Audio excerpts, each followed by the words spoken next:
Muchas gracias y bienvenidos a todos. En primer lugar, agradecer al Centro Criptológico Nacional la invitación por darnos la oportunidad tanto al regulador como a los diferentes operadores que tenemos aquí representados, hablar de 5G, hablar de ciberseguridad y hablar de telecomunicaciones. Antes de empezar a presentar a los participantes de la mesa redonda, sí que me gustaría dar unas pinceladas de por qué considero que este tema es un tema muy importante. Veréis, estamos, como sabéis y se ha oído, estamos en una auténtica revolución tecnológica sin precedentes. La inteligencia artificial está solamente en los albores de su vida. Somos testigos privilegiados de este nacimiento y dentro de unos años pues, nos verán con envidia cómo hemos sido de primera mano los partícipes del nacimiento de esta tecnología. Las telecomunicaciones y las infraestructuras digitales son esenciales para la transformación digital, como ayer hablamos en la jornada de inauguración. España, además, juega un papel primordial y es un actor muy relevante en cuanto a estas telecomunicaciones e infraestructuras digitales se refieren. Ellos así por varios motivos. El primero de ellos es porque durante muchos años España y los operadores que aquí tenemos representados han estado invirtiendo en fibra óptica. No hay nada más bonito que viajar a la velocidad de la luz. Ahora lo estaremos haciendo seguramente en streaming, cuando nuestra imagen, nuestro vídeo, nuestro audio está viajando a la otra parte del mundo. Y esto es así gracias a la fibra óptica. Gracias a la fibra óptica, España se ha convertido en el actor donde todos los países y las grandes empresas, las hiperescalers, quieren invertir en tecnología. ¿Por qué?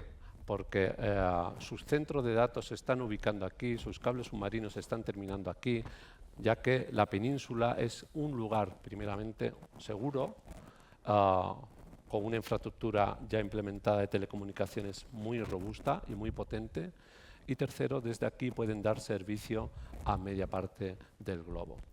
Este factor geoestratégico no nos tiene que desviar de la misión que yo siempre digo a ello que tenemos común, que es garantizar la seguridad de esas redes, porque cuando toda la sociedad digital, la transformación digital, no solamente de nuestro país, sino del entorno al que pretendemos dar servicio desde nuestro país, pues tiene que hacerse de una manera segura.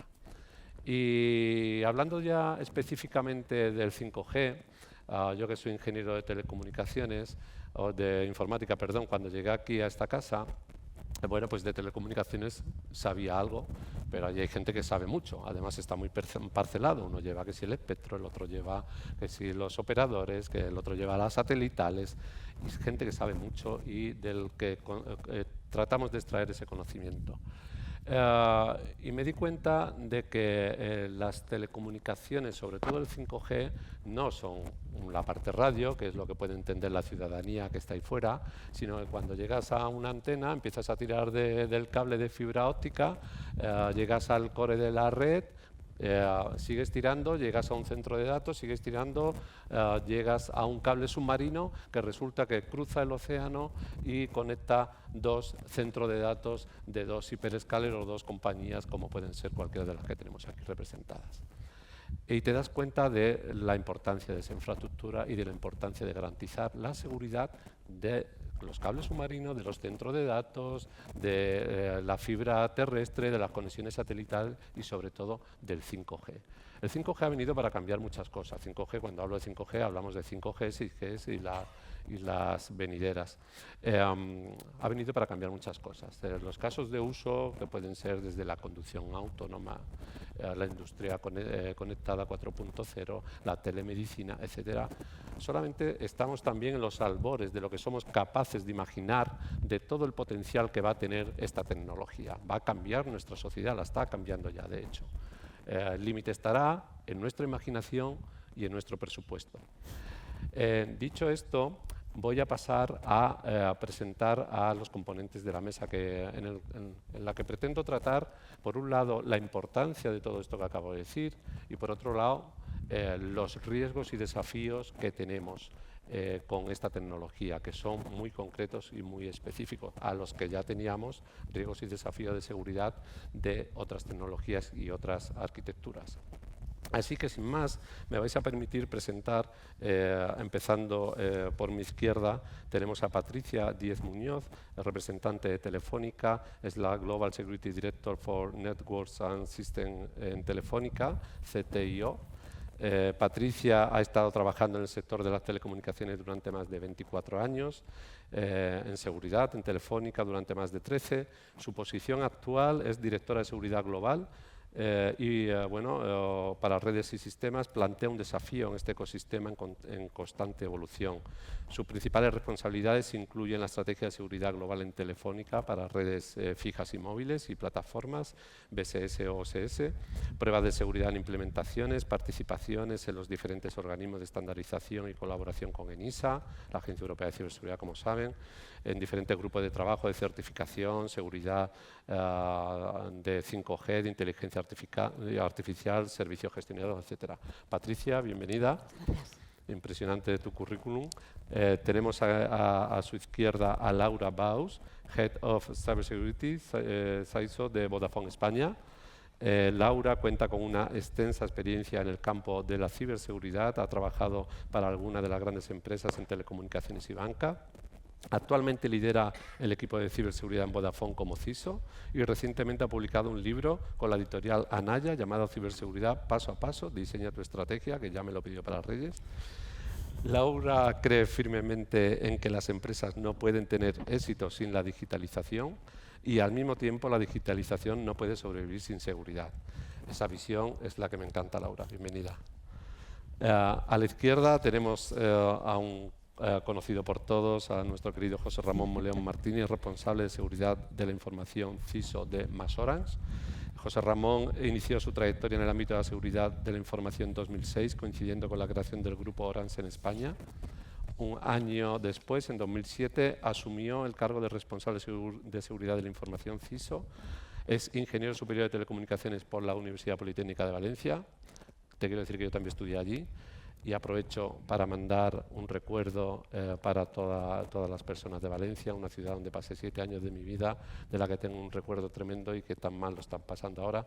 Y también aprovecho para agradecer a las 4 compañías que están aquí el esfuerzo que han realizado durante estos días para que a día de hoy tengamos ya un 99,99% de conectividad en las zonas afectadas por la DANA. José Ramón es miembro activo del Comité Operativo del Grupo de Inteligencia Artificial, cuenta con más de una década de experiencia en tecnología de la información, ha trabajado estrechamente con organismos destacados como INCIBE, GSMA, ISACA, METIC, DigitalES, ISMS, ENISA, Europol y además es parte de la Junta Directiva de ISMS Forum. Bienvenido, José Ramón. Y por último tenemos a Neil Roberts de Digi, es responsable de seguridad de la información desde 2021, si no estoy equivocado, es máster y experto en ciberseguridad, ciberdefensa y ciberinteligencia y, como todos los que estamos aquí, apasionado de la ciberseguridad. Así que, bueno, habéis visto que el altísimo nivel que tenemos, no solamente de las empresas que representan, sino de los grandes profesionales que son y los años que llevan dedicándose a esto, la participación en grupos tanto nacionales como europeos. Yo creo que podemos extraerle todo el conocimiento, o al menos una pequeña parte de él, para intentar poner sobre la mesa algo tan importante como la seguridad de las redes y servicios de 5G. Así que vamos a empezar la mesa con una primera pregunta, identificando o tratando de identificar cuáles son desde vuestro punto de vista esas redes y desafíos. Si me permitís, voy a empezar por Laura y luego seguiremos contigo, Patricia. Laura, ¿qué riesgos y desafíos consideras que tienen específicamente las redes y servicios de 5G? Bueno, buenos días a todos. Hay muchos que especialmente me preocupen a mí. Me preocupa la virtualización del 5G. Chicos, la virtualización no es algo nuevo ni exclusivo del 5G, ¿verdad? Ya lo veníamos teniendo con el 4G. Pero el 5G sí que trae consigo nuevas formas de virtualización para las que vamos a necesitar nuevos métodos y nuevas herramientas de protección. Y es que además el 5G no solo nos va a permitir esa flexibilidad, esa escalabilidad de nuestras operaciones de red que tanto nos interesa a todos, sino que además va a traer muchísima más complejidad. Y aquí, ojo, porque podemos cometer errores de configuración o llevar a cabo configuraciones que no son del todo seguras. Entonces, esto es algo que a mí me parece un especial desafío, Andrés. Añadiría otro, fíjate. Y es otra cosa que no es nueva, pero que con el 5G para mí se convierte en un desafío especial, y es el IoT. Chicos, el IoT tampoco es algo nuevo, ¿verdad? Lo venimos viviendo, lo venimos experimentando en las redes 4G. Pero ¿qué pasa con el 5G? Que ofrece una mayor performance de la red, ¿verdad? Más capacidad. Y esto hace que vayamos a poder conectar 100 veces más dispositivos IoT de los que veníamos conectando en el 4G. ¡Ostras! Ojo con la superficie de ataque, ¿eh? Ojo con todos esos dispositivos IoT conectados con sistemas operativos de su padre y de su madre y con una seguridad muy pobre. Para mí, eso es lo que más me preocupa. Muchas gracias. ¿Se me escucha? Ahora. Efectivamente, como informático, cuando empecé a analizar lo que es una estructura de 5G, me llamaron dos cosas la atención. Primero, permitirme el palabra, la informatización de las redes de telecomunicaciones, es decir, cómo se ha migrado a esa virtualización, por ejemplo, ¿no? Cómo ya son necesarios no solamente ingenieros en telecomunicaciones, sino ingenieros informáticos para manejar y gestionar esas redes, ¿no? Eso me llamó la atención. Por otro lado, me llamó la atención también lo plana que son las redes. Es decir, yo como ingeniero de ciberseguridad, siempre la segmentación de redes es nuestro primer paso, ¿no? Nuestra primera medida de seguridad, ¿no? Y luego descubrí que bueno, pues tiene diferentes niveles, que si la capa de usuario, etcétera, tiene divisiones lógicas, ¿no? Pero me llamó esa, digamos, estructura de red. Y luego, efectivamente, lo que tú dices, el 5G marca un paso, o el estándar marca un paso del 4G al 5G, multiplicando por 100 el número de dispositivos conectados que se permiten, llegando hasta 1 millón de dispositivos por kilómetro cuadrado. Eso significa que la superficie de exposición va a incrementar, como decía muy bien Laura, enormemente, y tenemos que enfrentarnos a ese desafío, cómo securizar desde la base esos dispositivos IoT, pero también securizar las redes por si esos dispositivos no están securizados, que es lo que me temo, lo suficiente, hablamos desde un reloj inteligente hasta un coche autónomo, pues va a suponer un verdadero reto. Ahí tendrá mucho que decir también el Cyber Resilient Act y toda la certificación de producto que nos viene con el nuevo reglamento. Patricia, desde tu punto de vista, estos riesgos que ha dicho Laura son los mismos que tú identificas. ¿Identifica también adicionalmente algún otro? Estando completamente de acuerdo, perdón que tengo la voz un poco, estando completamente de acuerdo con Laura, porque bueno, al final es evidente, añadiría, por ejemplo, la descentralización de los despliegues, porque es importante añadir el tema del Edge y todos los despliegues descentralizados, y luego dentro de la virtualización también la variedad de despliegues que tenemos, vertical virtualizado, telco cloud, nube híbrida, con pública privada, toda la parte Edge también. Añadiría también una cosa que estamos observando nosotros en Telefónica, todo lo que está definido en el estándar a nivel funcional y de seguridad, que todavía no se soporta por parte de los fabricantes. Yo creo que es un tema también importante, que estamos ahora terminando Release 19 y estamos desplegando todavía funcionalidades de Release 16. O sea, hay un gap ahí que yo considero que es importante. Y otro gap que ya no es desde el punto de vista de seguridad, pero que nosotros sí que hemos visto, es la escasa monetización en este momento que estamos teniendo también con el 5G. Se esperaba mucha más monetización y no ha habido una proliferación tan alta como esperábamos a la hora del despliegue. Sí, efectivamente, es otro de los retos que tenemos, es acelerar el despliegue del 5G. Obviamente hace falta una infraestructura, hace falta una densificación de antenas, hace falta unos corredores 5G pues, por nuestras autovías, por nuestras autopistas, que permitan dar ese servicio, por ejemplo, de conducción autónoma en nuestras ciudades, etcétera. Y ahí, bueno, yo creo que con los fondos de recuperación pues, se ha hecho un esfuerzo importante en uno de los ejes de inversión en este tipo de infraestructura para que España pueda acelerar ese proceso, pero efectivamente al final esto es la pescadilla que se muerde la cola. Intentamos invertir más también desde el sector público a través de ayudas. Los usuarios tienen que contratar ese tipo de redes y servicios cuando le vean un uso primeramente bueno, pues, que les pueda dar ese servicio, pero que se lo dé de una forma segura.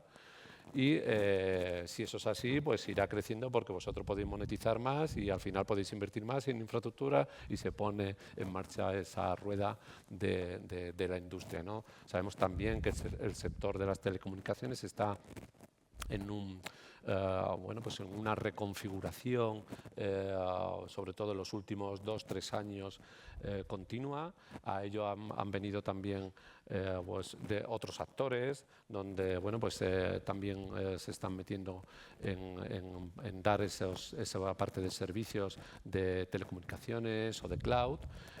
Y luego, bueno, pues otros retos y desafíos como pueden ser la cloudificación de la red de telecomunicaciones, que también podemos hablar sobre ello, como algunos operadores ya a nivel mundial están claudificando elementos de la parte de su red, incluso de la RAN, y hay algún caso que están claudificando y poniendo en la nube parte de la red de telecomunicaciones. José Ramón, desde tu punto de vista, ¿cuáles son esos retos y desafíos principales que identificas? Los desafíos realmente inicialmente son los de nuestros clientes. No se escucha ahora, a ver. Hola. ¿Se escucha bien? No. No. ¿Ahora? ¿Ahora?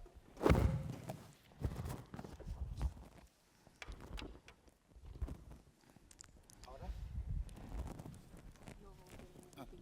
Gracias. Disculpad.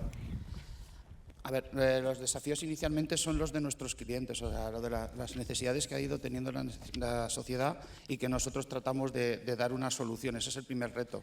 Lo primero que han comentado aquí Patricia y Laura es lo primero que era, sobre todo, era dar más ancho de banda. Estaban demandando los clientes más ancho de banda, que ha sido la primera feature del 5G. La siguiente que te has comentado, Andrés, era la densidad de dispositivos, y la tercera era la reducción de latencia para nuevos servicios que se van a dar en el edge computing, que es la tercera pata que va a ser muy importante, que lo has comentado tú, con todo el tema del cloud y la nube, que lo que van a permitir las redes 5G es acercar a los clientes este cloud, estos servicios que están ahora mismo en la nube, se van a tener más cerca de los clientes y, por tanto, se van a poder ofrecer y dar servicios pues como la operación a distancia, servicios de tiempo real, o sea, una serie de servicios que van a venir, que aún están en fase de pruebas, algunos en pilotos, y están empezando a implantar, y es el tercer pilar.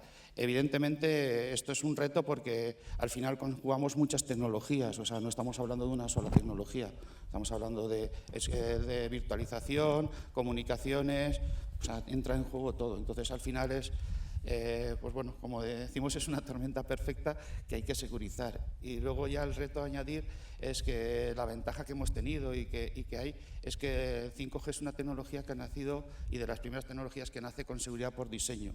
Eso es un punto muy importante, porque otras tecnologías ha tenido que irse comprando la seguridad, y en este caso, en la definición, en la fase inicial de todo el proceso, ha sido un punto muy importante.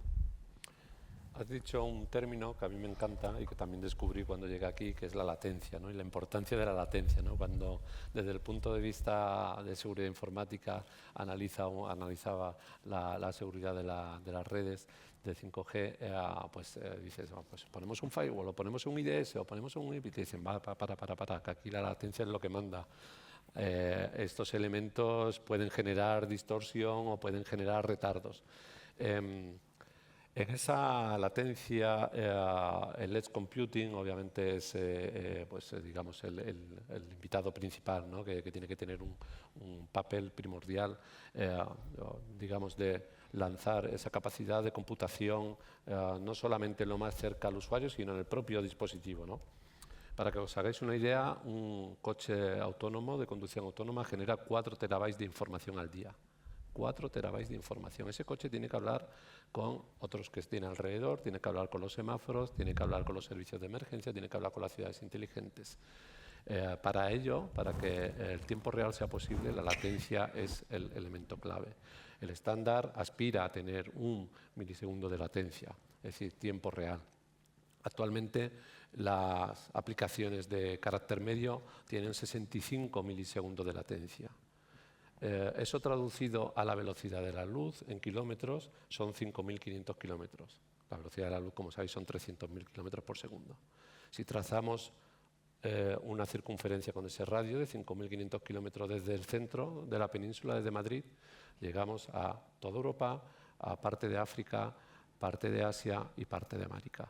Motivo por el cual, y enlazo el tema de la latencia con el tema de infraestructura digital, motivo por el cual muchos de los hiperescalers están invirtiendo en esos centros de datos y en esos cables submarinos para dar servicio en esa circunferencia descrita gracias a la latencia. Muchas gracias, José Ramón. En Neil, de Digi, vuestro punto de vista es similar al de los compañeros. ¿Identificáis algunos riesgos adicionales, algunos elementos concretos de las redes y servicios 5G que son críticos? Sí, algunos. Hola, buenos días a todos. Comparto las mismas. Diría quizás que uno de los grandes retos que todos tenemos aquí es esa constante adaptación de nuestros sistemas de gestión de seguridad de la información. Y hablando concretamente de 5G, ese cambio que se produce a nivel tecnológico de las redes tradicionales a 5G pues, es un gran desafío en el sentido de que hay una separación de planos, ¿no? Se separa el plano de usuario del plano de control, eso ya abre una caja, abre muchísimas más cajitas a los que estamos acostumbrados a manejar y evidentemente pues eso aumenta bastante más la superficie de ataque. En algunos casos hasta incluso una superficie más descentralizada, como estábamos comentando antes. Entonces, mantener un análisis de riesgos sobre este nuevo superficie de ataque, así puedo decirlo, y tener todo eso controlado, pues yo creo que es uno de los puntos más desafiantes que podemos tener. No, absolutamente. Otra de las cosas que descubrimos al hacer, bueno, ahora hablaremos un poquito de regulación y de legislación, pero al analizar los análisis de riesgo que las operadoras nos presentaron, era la cantidad de activos que tienen este tipo de redes y servicios, por un lado, y por otro, obviamente, la superficie de exposición. Al final, cualquier análisis de riesgo, como sabéis, pues el primer paso es esa identificación de activos, que es lo que tenemos que proteger. Si ese conjunto de activos, no solamente en números, sino distribuido geográficamente, supone ya un auténtico reto, pues obviamente la identificación de amenazas, la identificación de vulnerabilidades y la identificación de medidas de seguridad asociadas va a complicar nuestros análisis de riesgo y la forma en la que tenemos que afrontarlo es auténticamente un reto, sobre todo para estas empresas que operan estas plataformas.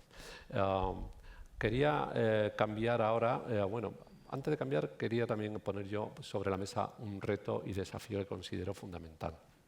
Otro de los problemas que nos encontramos en la casa cuando intentamos montar esta estructura tanto a nivel regulatorio como a nivel de colaboración público-privada es la escasez de profesionales que hay de ciberseguridad, de 5G y de telecomunicaciones.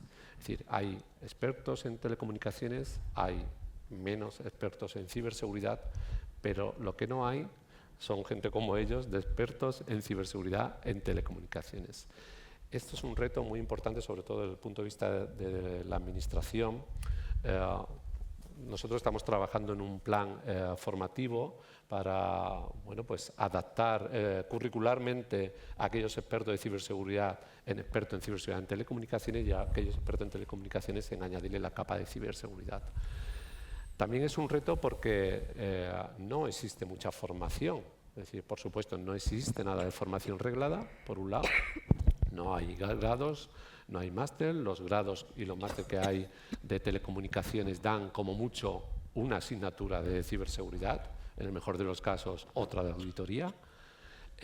Y a nivel privado tampoco hay una oferta de formación, con lo cual es muy difícil, a no ser que se formen en vuestras empresas o se formen en las empresas de los fabricantes, que tenemos aquí también algunos representados, que son los que realmente gestionan este tipo de dispositivos. Con lo cual es otro de los retos y desafíos que nos plantea tener ingenieros de ciberseguridad en telecomunicaciones con ese conocimiento experto que permita analizar los riesgos, que permita adoptar correctamente las medidas. Vamos a cambiar, si os parece, a un segundo bloque, una segunda ronda de preguntas sobre el enfoque para abordar estos desafíos a nivel tanto regulatorio, pero también a nivel de empresa. Como desde vuestra empresa estos desafíos que hemos identificado aquí los abordáis, qué importancia se le dan pues a nivel corporativo también, que entiendo que cada vez va siendo mayor, y esto ya antes íbamos del técnico a la cúpula y ahora ya muchas veces vienen de la cúpula al técnico, sobre todo cuando hay algún gran ciberataque, cuando pasa algo importante en el vecino y te dicen, oye, esto nos podía pasar a nosotros cuando aprovechamos las crisis para más recursos, para hacernos ver, estamos aquí, llevamos tiempo avisando de que esto iba a pasar, ¿no? Desde el punto de vista regulatorio, los pasos que se han dado aquí en España yo creo que son importantes. En 2022 España fue, si no el primer país de la Unión Europea, uno de los primeros, en adaptar o interpretar lo que se decía en la caja de herramientas de la Unión Europea sobre ciberseguridad 5G, adaptarlo y transponerlo a una legislación con el Real Decreto Ley 7/2022 de ciberseguridad 5G. Ese Real Decreto Ley pues describía los grandes pilares en lo que tenemos que basar el enfoque de la seguridad de estas redes y servicios, y sobre todo pensando y analizando pues con el riesgo en mente, ¿no? Un enfoque basado en el riesgo, por un lado. Por otro lado, establecía ya el desarrollo posterior de un esquema nacional de seguridad. Tenemos un esquema nacional de seguridad para el sector público desde 2010. Sabéis todos vosotros pues, que España fue también pionera en ese caso, que el sector público tuviera un referente con 75 medidas de seguridad, tanto organizativa, de tipo técnico, procedimental, etc. Eso lo tratamos trasladar a las redes y servicios de telecomunicaciones a través del Real Decreto 443/2024 de 30 de abril.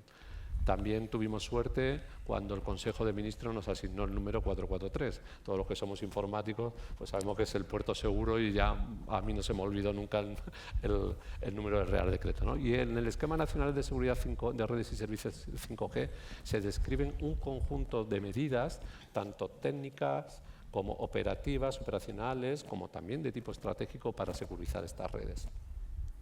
Podemos agrupar quizás dos grandes bloques. Uno son los análisis de riesgos, desglosa cómo se tiene que hacer ese análisis de riesgos, propone un primer inventario de activos sobre el que basarlo y bueno, pues, le dice a los operadores y a los fabricantes de cómo tienen que analizar sus riesgos. Por otro lado, propone otro bloque que son las estrategias de diversificación. Es decir, bueno, pues hemos visto en algunos aspectos las debilidades de la cadena de suministro, etcétera. Intenta reforzar este aspecto. Y por otro lado, bueno, pues establece medidas para la certificación, que ellos se puedan certificar. Estamos trabajando en ese esquema de certificación para garantizar que cumplen con el esquema, por un lado, que tienen medidas, que estoy convencidísimo que todos la tienen porque conozco de primera mano estos análisis de riesgos, pero no solamente para ellos. Los esquemas de certificación también son para los otros sujetos obligados que establece la ley y el Real Decreto, que son los fabricantes y los usuarios corporativos que utilizan espectro radioeléctrico, es decir, tanto públicos como privados. El Bernabéu quiere instalar una red de 5G privada, bueno, puede hacerlo para dar servicio a su cliente, que son los socios, y se puede certificar, puede poner un sello de calidad de cumplo con las medidas de seguridad que recoge el esquema nacional. Quería ver, y vamos a empezar por ti, Patricia, cuál es vuestra opinión de esta. A veces se dice que, bueno, que se regula demasiado, que al final el Estado intenta llegar allí y meter sus manos en las empresas privadas, dado que estas redes y servicios están gestionados en su totalidad por empresas privadas. Sin embargo, mi opinión en este asunto es que ciberseguridad es algo reciente. Toda la normativa que tenemos es del Esquema Nacional de Seguridad de 2010 y yo creo que es de lo más antiguo que tenemos. El ciberespacio era el salvaje oeste, ha habido que poner ciertas normas para, bueno, pues para, igual que en el mundo real, poder relacionarnos y poder establecer unas reglas mínimas de comportamiento. ¿Cuál es tu visión tanto de la ley como del Real Decreto y de la aproximación que desde esta parte de la Administración Pública estamos haciendo? Nuestra opinión en Telefónica y la mía personalmente es que la aproximación es la perfecta, porque es una aproximación de colaboración público-privada que en nuestra opinión es fundamental. Y además nos gusta también la flexibilización que estáis haciendo a la hora de darnos tiempo pues, para implantar todas las medidas que están definidas en el Real Decreto. Y de hecho, además, una cosa que también me parece que se hizo muy bien fue las consultas que se hicieron. Una vez que se publicó, se hizo una consulta a todos los operadores para conocer nuestra opinión. Incluso se modificaron cosas en base a todo lo que nosotros habíamos dado feedback. Entonces, yo creo que es un ejemplo perfecto de colaboración público-privada y con la que nosotros comulgamos, la verdad. Sí, efectivamente, cuando yo llegué en marzo a la subdirección, bueno, pues me encontré algo tan frío como el BOE, ¿no? O sea, el BOE, pues sí, te dice lo que tienes que hacer. A veces te dice cómo lo tienes que hacer. En el caso del esquema, pues intentamos explicar un poquito cómo tiene que ser ese procedimiento de análisis de riesgo. Pero el cuándo, pues hay que tener flexibilidad primeramente, porque es un sector, como he empezado esta intervención diciendo, que está en continua reinvención, está modificando continuamente pues esas sinergias para intentar sobrevivir por un lado y por otro lado seguir siendo pioneros a nivel europeo y un referente también a nivel internacional. Así que el enfoque que intentamos dar es de, como no puede ser de otra manera, en una infraestructura que está gestionada 100% por el sector privado, es de colaboración total, de colaboración y cooperación, de sentarnos juntos, definir, y en mi charla después del descanso del café sobre el Centro de Operaciones de Seguridad 5G hablaremos más sobre esto. Pero de sentaros a vosotros también, que seáis partícipe de todo ese ecosistema de ciberseguridad 5G que pretendemos montar aquí en España. Laura, ¿cuál es tu visión de la legislación, del tema regulatorio? ¿Os ha impactado o lo estáis digiriendo también en la parte, bueno, pues, de los movimientos esto que hemos hablado, también a nivel empresarial? ¿Ha sido un elemento distorsionador o no? ¿Qué opinas tú sobre el asunto? Nosotros en Vodafone hemos adoptado el NS 5G más que como una obligación, como algo beneficioso. O sea, si te lees el NS 5G, que hay que leérselo, ves cómo la ley va haciendo hincapié en qué elementos tenemos que tener en cuenta. Además, ofrece una guía de bajo qué premisas llevar a cabo un assessment, ¿no? Una evaluación de la criticidad de esos elementos. Entonces, si nosotros lo que queremos es poner, como se decía antes por aquí, una red 5G con seguridad desde el diseño, esto es súper útil. ¿Por qué? Porque te ayuda, es una guía que te ayuda a priorizar. Por lo tanto, a nosotros nos ha servido muchísimo. Otro punto muy interesante del NS es la descripción de las amenazas concretas que pueden afectar a la red 5G. Nosotros en concreto, pues eso lo hemos tenido en cuenta también para ver cómo vamos orquestando ese diseño, esa implementación, esa evolución de la red 5G para con estas amenazas. Y el punto que comentabas antes también de los proveedores es muy útil, ¿no? ¿Dónde tengo que tener en cuenta tener más de un proveedor? ¿Dónde me puedo limitar solo a uno? Y luego ya, pues dentro de nuestras estrategias, pues ya lo vamos articulando. A nosotros nos ha sido muy útil.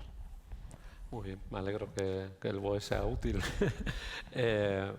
Entiendo que decías, no solamente para los 4 grandes operadores que aquí tenemos representados, que son los que gestionan el espectro radioeléctrico de España, que de esto hablaremos otro día, porque para mí el espectro eran fantasmas y resulta que no, que el espectro además se vende por el Estado y lo gestionáis luego los operadores.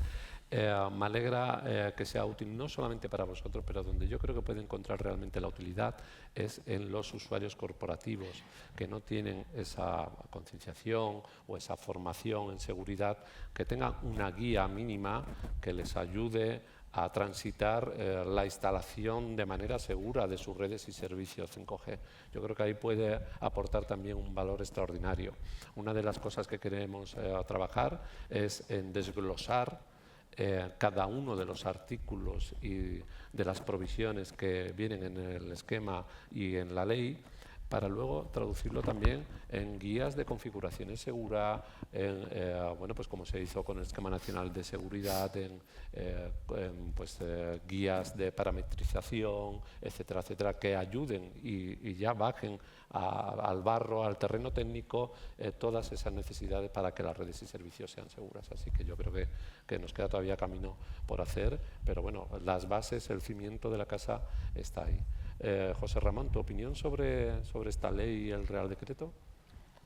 A ver, a nosotros nos ha sido muy útil, porque bueno, ya estábamos trabajando en ello, en la parte de seguridad de 5G, y sobre todo ha sido el enfoque, lo que has comentado al principio. Ha coincidido con lo que estábamos haciendo, que era basado en riesgo, que es muy importante. Muchas veces las leyes no te obligan a hacer un análisis de riesgo. Lo que a nosotros lo que nos ha venido bien es, primero, para confirmar el análisis de riesgo que teníamos, nos ha permitido armonizar, que es una cosa muy importante, porque cuando haces un análisis de riesgos hay una parte subjetiva que tú tienes, ¿vale? y que nos ha permitido, pues bueno, comparar nuestro análisis de riesgo que teníamos realizado con lo que marca ahí y la visión que se tiene, y también nos permite a su vez hacerlo con la parte particular, porque cada uno de los operadores tenemos nuestras particularidades, con lo cual en ese aspecto la ley conjuga muy bien lo que ya teníamos iniciado, o sea, nos lo reafirma, con lo cual estamos encantados con esa parte. No es nada diferente a lo que estábamos haciendo, lo que sí que ahí sí que haría un empujón, porque habéis comentado la cadena de suministro. Muchos proveedores, mucha gente de la cadena de suministro piensa que esto es una parte en contra de determinados proveedores o proveedores de riesgo. Y aquí otra vez lanzar un poco el challenge de que esto es un tema de seguridad de la cadena de suministro. Independientemente del proveedor que se trate, aplica a todos, porque de poco sirve designar un proveedor de alto riesgo si los que no han sido designados no aplican las medidas de seguridad. Tenemos el mismo problema, con lo cual yo ahí el challenge que lanzo son los proveedores los que nos tienen que dar de forma uniforme el mismo nivel de seguridad, para eso las certificaciones. Y eso la ley nos ayuda bastante a la hora de decirlo, porque las experiencias que hemos tenido cuando hemos ido a hablar con un proveedor es que yo no soy de tal país, o a mí no me afecta o a mí no me impacta. Y muchas veces ha habido que hacer esa labor de concienciación de que, oye, la ciberseguridad es una cosa de todos y tú como proveedor, independientemente de dónde vienes, estás impactado por ello. Es un punto. De ahí te tengo que confesar que copiamos cosas del Esquema Nacional de Seguridad del sector público, y una de las cosas interesantes es precisamente esta, el tema de exigirle las certificaciones y el cumplimiento de medidas de seguridad a la cadena de suministro. Al final nosotros estamos en vuestras manos, vosotros estáis en manos de los proveedores y de los fabricantes. El Esquema Nacional de Seguridad 5G incluye la valoración de esos riesgos por parte del propio suministrador, que los tiene que analizar el mismo y los tiene que presentar al operador, lo cual al operador le da una herramienta muy potente para exigirle seguridad, basado en criterios técnicos. Es decir, analiza si tienes certificaciones, analiza si gestionas tus riesgos, analiza qué medidas de seguridad implementa. Eso creo que va a suponer un baseline mínimo para todos los proveedores, que algunos de ellos que no cumplen con esos estándares de seguridad, pues se tendrán que poner las pilas. ¿Y por qué hicimos esto? Para daros también una herramienta a la hora de contratar, al igual que hace la Administración, y poder poner salvaguardas en los contratos de te exijo que cumplas con el Esquema Nacional de Seguridad, porque exigiéndote que cumples con el Esquema Nacional de Seguridad, cumples con multitud de medidas que en él vienen incluidas, como pueden ser las certificaciones. Tengo que decir que cuando llegué también nos enfrentamos a un primer análisis de los análisis de riesgo que cada uno nos había presentado y claro, pues cada uno era de su padre y de su madre. 5 catálogos era antes de la fusión de MasOrange, 5 catálogos de activos diferentes, 5 catálogos de amenazas diferentes, 5 catálogos de vulnerabilidades diferentes, 5 catálogos de medidas diferentes. El esquema intentó homogeneizar todo esto, estableciendo una metodología breve, pero yo creo que muy clara, para que todos hablemos el mismo idioma. Eso es lo principal. Y luego que a nosotros nos facilite conocer el nivel de riesgo a nivel nacional. Es decir, nosotros cuando tengamos que informar a nuestros superiores o incluso a la Comisión Europea, que también, sabéis, está muy preocupado por el tema del riesgo, o tenemos que basar nuestra información en hechos y en información que podamos homogeneizar y decir, este es el riesgo que tenemos a nivel nacional en las redes y servicios 5G. Así que creo que es una herramienta muy útil para vosotros, para los suministradores y fabricantes que cumplen y se han puesto las pilas y los que no, que se la tendrán que poner si quieren seguir participando activamente con vosotros, y también para nosotros a nivel regulatorio y bueno, pues de dación de cuentas a determinadas partes. Neil, desde tu punto de vista, y no sé si a lo mejor tenéis otra visión desde Digi, que bueno, pues en algún otro país, o tenéis alguna opinión concreta sobre la legislación, cómo España ha interpretado esa caja de herramientas Toolbox, esas medidas de carácter estratégico y de tipo técnico que trasladamos aquí a través de una ley, de un real decreto. ¿Cuál es vuestra visión, vuestra aproximación? Ok, pues la ENS 5G recoge bastante bien los diferentes riesgos que se han ido plasmando, digamos, en esa mesa que han hecho desde NISA, de donde nació la Toolbox de 5G, pero además yo creo que lo ha hecho de una manera bastante holística con respecto a los riesgos, con respecto a ¿cómo explicarlo? Pues eso, ha hecho como un tratamiento holístico de los entornos de riesgo de 5G. Y esto al final pues simplifica a la hora de analizar los riesgos que hay, digamos, perdón.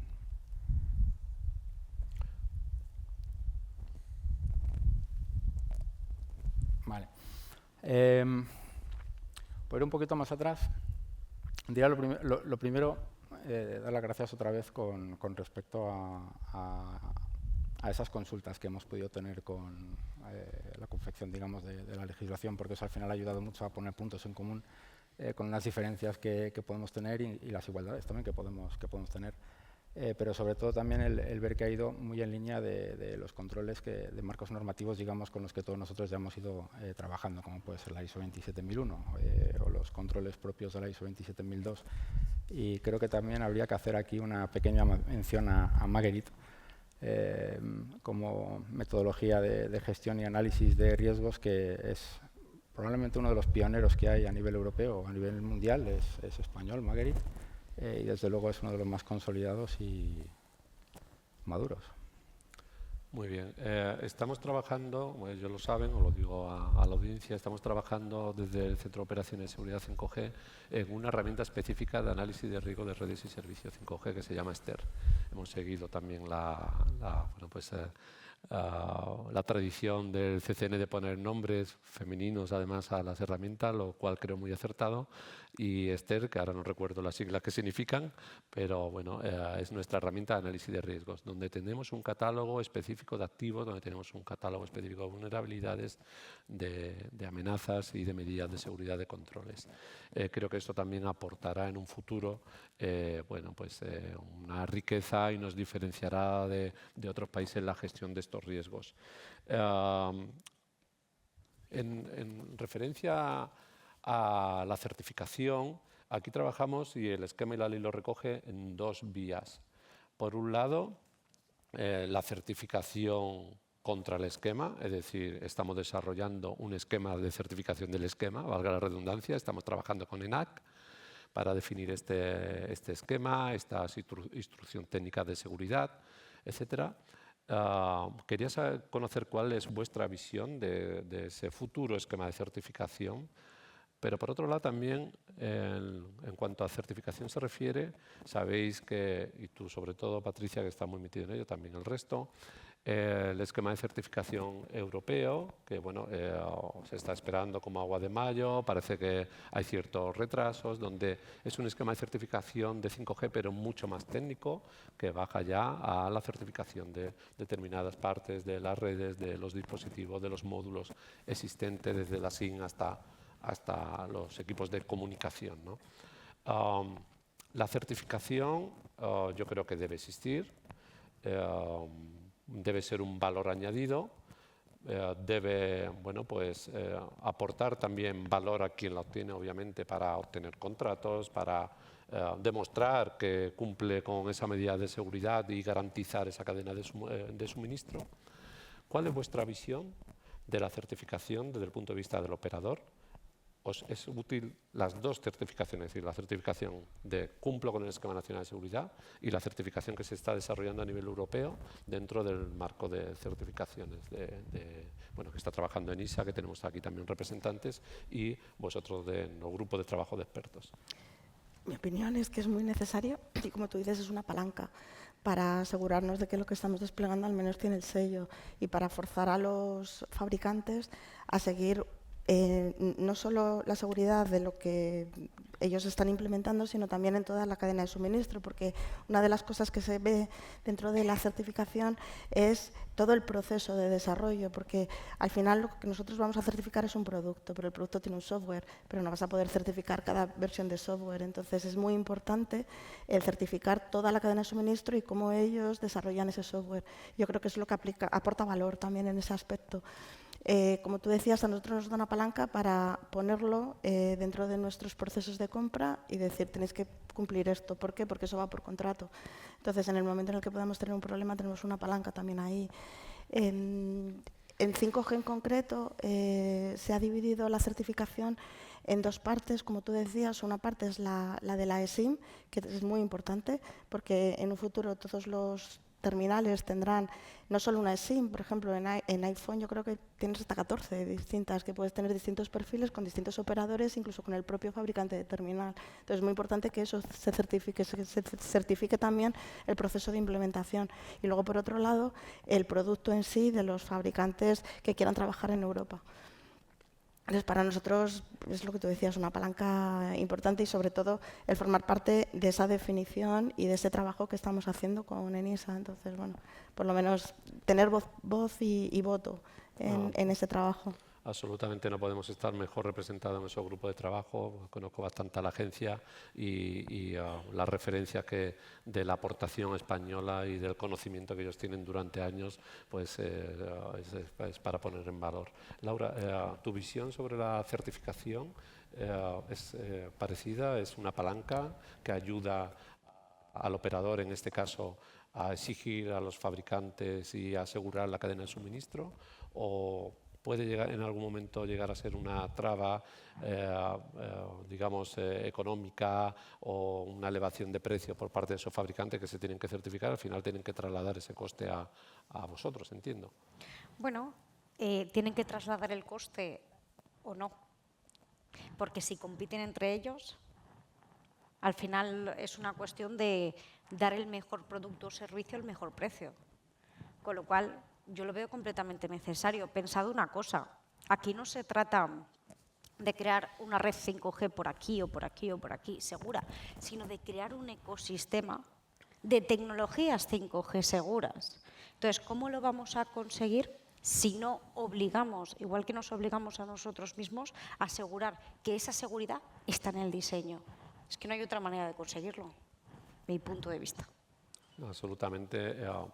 Con estos millones de dispositivos conectados, con la complejidad de estas redes, obviamente necesitamos una ayuda plasmada en un proceso, en este caso la certificación, que nos ayude a vosotros a estar seguros, a nuestro punto de vista del regulador también sabe que esas redes son seguras, que lo que se está instalando, que esa complejidad está basada en hechos que han sido comprobados por entidades independientes. José Ramón, ¿tu visión es la misma también? Sí, es similar. Lo único a añadir, con lo que han comentado mis compañeras, es el tema de la compatibilidad, ¿vale? Y te explico. Nosotros ya estamos certificados en el Esquema Nacional de Seguridad a nivel alto, con lo cual dar el paso a 5G no debería ser mucho. Lo que sí que deberíamos tener en cuenta ya las certificaciones que tenemos y la ampliación que supondría, ¿vale? Es un comentario de indicarlo porque ya estamos una gran parte cumpliendo. Y luego la internalización, no me sale la palabra, a nivel internacional, cómo poder gestionar estas certificaciones, porque muchos de los problemas que tenemos es que los proveedores disponen de certificaciones internacionales que quieren que sean compatibles en España. ¿Vale? Y muchas veces a una multinacional es complicado que certificarles en una certificación local, diciendo, oye, que tengo esto me vale para toda Europa. O sea, ahí el gran reto que tenemos es la armonización, otra vez la palabra, de todas las certificaciones a nivel europeo para que lo que vale aquí valga en otro país. Eso nos lo comentan mucho. Y luego es una gran ayuda a nivel de certificación de proveedores, porque nos ahorra mucho trabajo. El que un proveedor venga con un sello de certificación reconocido y que sea válido a nivel nacional, a nosotros nos quita mucho trabajo de tener que homologarlo, validarlo o hacerle pruebas, con lo cual ahorra, es un beneficio para todas las empresas que estamos el disponer de un sello, una certificación que nos permita contratar un producto sin tener que hacer un esfuerzo de análisis del proveedor. Absolutamente. Tengo que decir que analizando los informes de las estrategias de diversificación que nos tienen que presentar anualmente, descubrí cómo son estos procesos de contratación, lo complejo que son por un lado y lo preciso que son por otro y lo seguro que son. Es decir, cómo los diferentes operadores no tienen o no cogen al primer novio que se cruza por la acera, sino que los estudian en conciencia desde el punto de vista de la seguridad, exigiéndole certificaciones internacionales, y eso lo pusimos en el esquema, como decías, gracias a los comentarios que vosotros nos hicisteis, como NESAS, SCAS, que ya ellos tienen y que pueden hacer valer internacionalmente, y les evita también un coste añadido de tener que certificarse ahora con otro esquema a nivel nacional. Así que creo que la legislación en ese sentido está alineada en lo que tenéis que exigir vosotros a los operadores, que doy fe que les exigen y que son muy exigentes por otro lado, y por esa parte estamos bastante tranquilos. Neil, ¿cómo afrontáis vosotros este tema de la certificación desde Digi? Pues mira, por una parte decir, si ya de por sí estamos interconectados, con 5G vamos a estar más interconectados todavía. Entonces, la seguridad en toda la cadena de suministro cobra una importancia muy, muy grande. Desde los que diseñan, programan, desarrollan software, montan las máquinas, fabrican, implementan, ponen, luego a nosotros, que somos los que los ponemos en marcha y damos servicio, garantizar, digamos, una seguridad en todo eso pues es relativamente complejo. Es verdad que nosotros como operadoras pues, hacemos ya bastante con respecto a las contrataciones y nos aseguramos o hacemos, digamos, un screening con quién trabajamos y quién no. Pero es verdad que el tener certificaciones que se extrapolen a los diferentes niveles, digamos que garantizan que haya una cierta homogeneidad por parte de los proveedores también, ¿no? de los suministradores, el cual simplifica luego ya a la hora de contratar, a la hora de dar servicio, a la hora de dar esas garantías de que...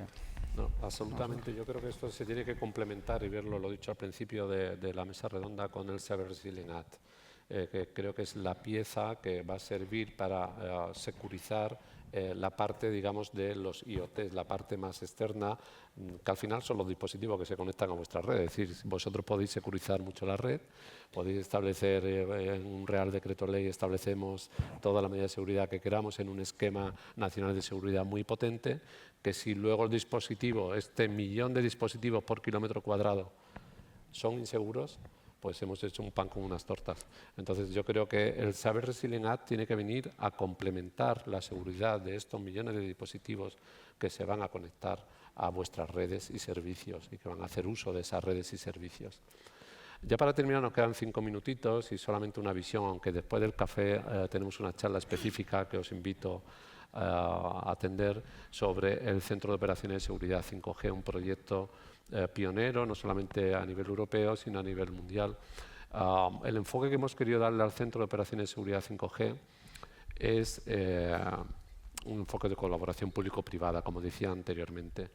No podemos hacer nada sin estas personas, sin estas empresas que están aquí sentados. No podemos hacer nada sin los fabricantes, que son parte del ecosistema, sin esos usuarios corporativos. Y así lo estamos enfocando. ¿Cuál es vuestra opinión sobre esta iniciativa? ¿Consideráis que es la aproximación adecuada a este enfoque público-privado y sentarnos en la misma mesa a resolver los problemas, muchos de ellos comunes que tenéis, y obviamente respetando la competitividad empresarial y el secreto empresarial, pero cómo veis que la Administración esté desarrollando servicios de seguridad para vosotros? Al final queremos ayudaros a cumplir con la ley y con el Real Decreto. Queremos ayudaros a hacer de las redes más seguras para cumplir esa misión común que tenemos, como decía antes. ¿Cuál es vuestra visión? Estamos encantados de la colaboración público-privada, como te decía al principio. Yo creo que es fundamental, y fundamental que nos escuchéis, y fundamental que escuchéis nuestras opiniones y nuestra forma de trabajar, y que encontremos un ten con ten para hacerlo posible. Entonces, yo creo que el desarrollo de esos servicios es un ejemplo, ¿no? Un poco para apoyo a las operadoras que lo necesitan, también para colaboración nuestra con información, pues no sé, de feeds o de cosas que necesitéis, pues para al final proteger, porque la colaboración es básica para todos. Entonces, todo lo que estéis desarrollando, también el tema de las configuraciones seguras, el tema de las protecciones en los perímetros, consideramos que es básico. No, absolutamente. Yo creo que hay una parte muy importante también, son servicios de prevención, detección, respuesta, recuperación y también de asesoramiento legal, pero una parte muy importante que es la gestión de crisis. Es decir, cuando algo suceda, que ha sucedido y sucederá en el futuro, tenemos que estar preparados juntos para reaccionar, poner todas las capacidades del Estado a disposición del operador que sea o del fabricante que sea, o dependerá del ciberataque o del incidente que sea, pero poner todos esos recursos y colaborar todos juntos para solventarlo, porque hoy puede ser Telefónica, mañana puede ser Vodafone y pasado puede ser Digi o más horas. Sí, por eso es importante el tema de lo que comentabas de las mesas de crisis, Claro. El tener el grupo, además, los agentes identificados en cada tipo de incidente o bueno, Sí. cada actuación. Eso me lo he traído de mi anterior gorro en el Departamento de Seguridad Nacional, donde crisis era nuestro segundo apellido. Entonces estábamos continuamente pues, con ejercicios, intentando identificar esos puntos de contacto para cuando algo sucede, en 5 minutos nos sentamos, hacemos una videoconferencia, ponemos sobre la mesa lo que tenemos y reaccionamos de manera coordinada. Laura, ¿cuál es tu visión del SOC?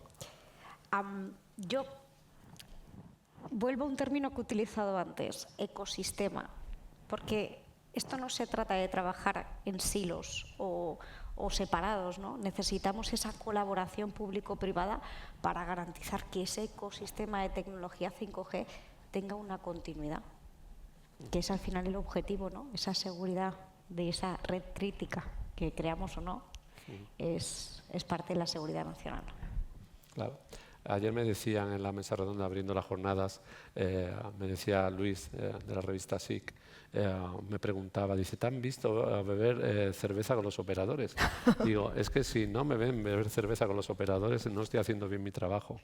Yo creo que es fundamental, bueno, cerveza, un café o lo que sea, pero nos tenemos que sentar y tenemos que ir de la mano. José Ramón, ¿tu visión? Añadir poquito más, porque ya lo han comentado, es colaboración. Y el ejemplo es el trabajo que se está realizando con el análisis de riesgos, que es lo que lo has comentado muy bien, de oye, nos hemos dado cuenta de que cada uno tenía el suyo, y es un poco todo lo que sea colaboración en un centro es muy útil. Y solamente hacer el challenge de que esto no solamente debería estar para los operadores que estamos aquí, sino que en el futuro se debería abrir, como ha comentado Laura, al ecosistema. ¿vale? Porque yo creo que cuando nosotros sentaremos las bases o haremos la parte inicial, pero yo creo que a futuro sería muy interesante abrirlo al resto del ecosistema para que lo conozcan. Está planeado, aquí hemos aplicado la ley de Pareto, cogemos al 20% y abarcamos el 80% de las redes y servicios, pero tenemos en mente meter a todo el ecosistema dentro de esta estructura. ¿Tu visión, Neil, de este proyecto y de esta aproximación que desde la parte del Ministerio estamos teniendo al sector privado? Pues me voy a decir muy buena. Aquí todos queremos estar un paso por delante del cibercrimen y hay veces que eso no sucede. Y el hecho de que podamos estar interconectados prácticamente, compartiendo información en tiempo real que ayuden a prevenir los ataques cuando van sucediendo es fantástico. Tengo que decir que lo que estamos intentando hacer aquí es una colaboración multilateral, donde estemos todos presentes, pero que bilateralmente cada semana tengo a todos estos señores por allí en el Ministerio, si no para hablar de ciberseguridad, es para hablar de Petro, igual que los fabricantes, igual que usuarios corporativos. Así que no os penséis que estamos ahora empezando a hablar, sino que allí esto se hace de manera habitual. Bueno, pues yo creo que acaba de marcar el 0000, con lo cual clavamos el tiempo. Sería injusto terminar este panel sin agradecer tanto a mi equipo, que hay aquí personas representadas, que tengo la suerte de tener un grandísimo equipo. Como les digo yo, 2 requisitos para entrar en la unidad.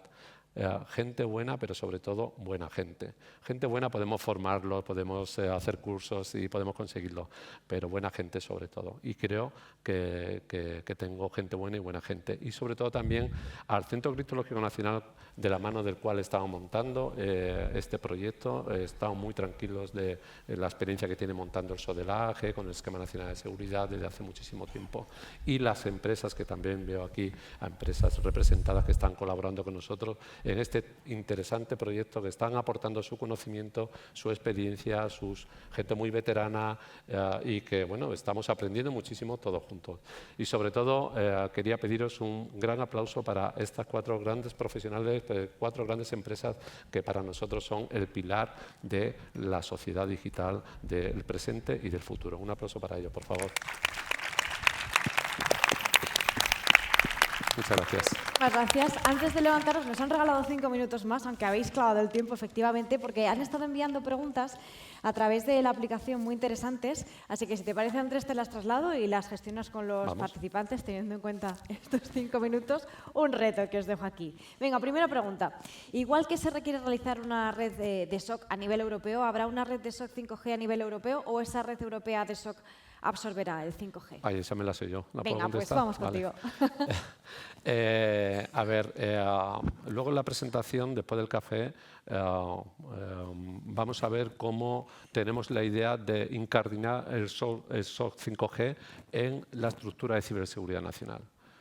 Básicamente a nivel técnico, y antes lo ha puesto Carlos, la presentación, están los SOC por un lado, con la Red Nacional de SOC, referente, dato, no sé si sabéis que España es el segundo país del mundo, solamente detrás de Estados Unidos, con más centros de operaciones de seguridad dados de alta en first.org, es decir, capacidades que tenemos para aburrir de servicios de ciberseguridad, tanto públicos como privados.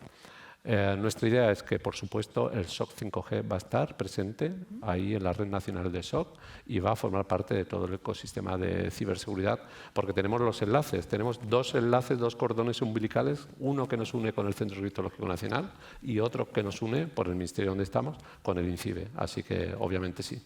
Fenomenal. Luego te escuchamos en la charla y conoceremos más detalles.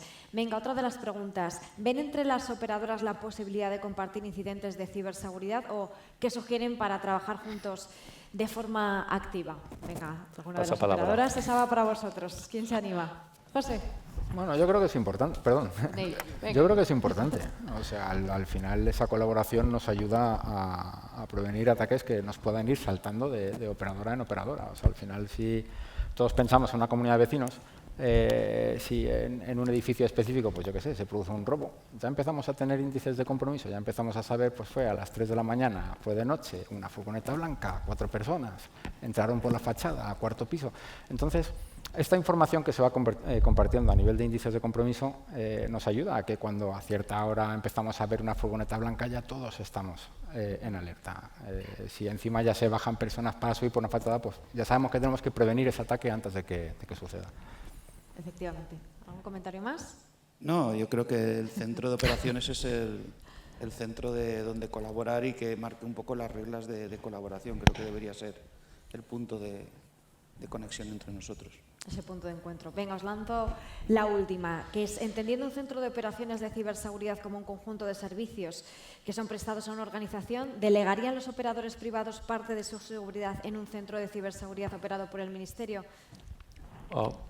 Ahí tengo que decir que nuestra idea no es sustituir los servicios de ellos, sino aportar una capa extra de ciberseguridad a los servicios que ya tienen. Es decir, que se olviden de decir, vamos a dejar de contratar a tal que me lo va a dar el SOC. No, nuestra idea es, vosotros tenéis unos servicios de seguridad, estamos identificando y trabajando con ellos en un catálogo de servicios que les aporte valor a lo que ya tienen. Por ejemplo, el intercambio sobre incidentes e inteligencia de determinados incidentes. Eso les aporta valor. Anonimizamos esa información y la compartimos entre todos. Las técnicas, tácticas, procedimientos de los atacantes. Yo creo que eso les aporta valor. El tema de los pentesting. Oye, podemos hacer una auditoría o un pentesting desde la parte externa, si queréis, de esta determinada red, etcétera, para sacar conclusiones y que luego anonimizadamente puedan todos obtener ese conocimiento. Pues ahí queda la aclaración también. Muchísimas gracias por las preguntas que han ido enviando, tanto presencial como en remoto. Y de nuevo, muchísimas gracias por esta fantástica conversación en la que hemos aprendido muchísimo. Pues os voy a pedir otro aplauso para ellos, que se lo han ganado. Muchas gracias. Gracias de verdad.